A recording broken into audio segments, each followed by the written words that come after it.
मी प्रतिभा गवळी नाशिक येथून बोलत आहे. मला 13 वर्षापासून डायबिटिक आहे. मी शुगरच्या 13 वर्षापासून ॲलोपॅथिक गोळ्या 3 टाईम घेत आहे. माझे सकाळी नाश्त्यानंतर 1, जेवणानंतर 2, रात्रीच्या जेवणानंतर 2 एवढ्या गोळ्या चालू आहेत आता. पण माझी शुगर कधीही कंट्रोलला आली नाही. त्यावर अजून 30 युनिट इन्शुलिन मला सुरू आहे. आणि एवढं सगळं असूनही माझी शुगर कंट्रोलला आली नाही. शुगरमुळे मला इतर आणखी खूप त्रास व्हायचे. मला वारंवार लघवीला जाणे, तहान लागणे, मेंदूची आकलनशक्ती कमी होणे, कोणी काही बोललेलं मला समजायचं नाही. माझी पायातली ताकद कमी होणे, कोणत्याही गोष्टीत आनंदी उत्साही वाटायचं नाही. पूर्ण माझ्या चेहऱ्यावर प्रचंड थकवा दिसायचा.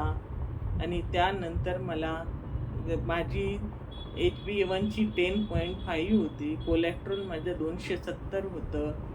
ट्रायग्लिसराईड माझे इथं 470 होते. आणि माझं 3 महिन्याचं मी जेव्हा सुरू केले अँटॉक टी आणि डी सुरू केल्यानंतर 2-3 दिवसातच माझे कॉम्प्लिकेशन्स हळूहळू कमी व्हायला लागले.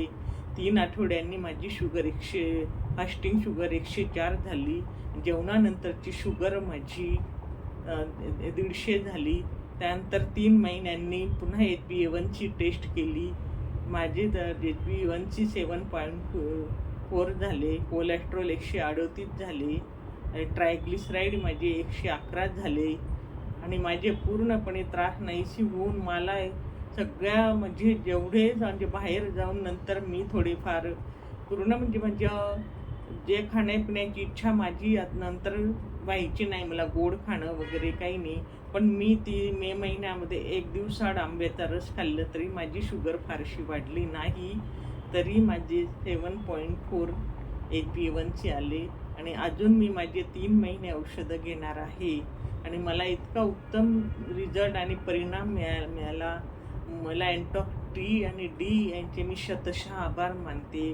नसरीन दर्गा यांनी मला उत्तम मार्गदर्शन केले आणि खूप सहकार्य मला केले. माझे पूर्ण उमेद औषध घेण्याची वाढवली. त्याबद्दल मी नसरीन दर्गा आणि माझी कोल्हापूरची मैत्रीण रोहिणी यादव यांचे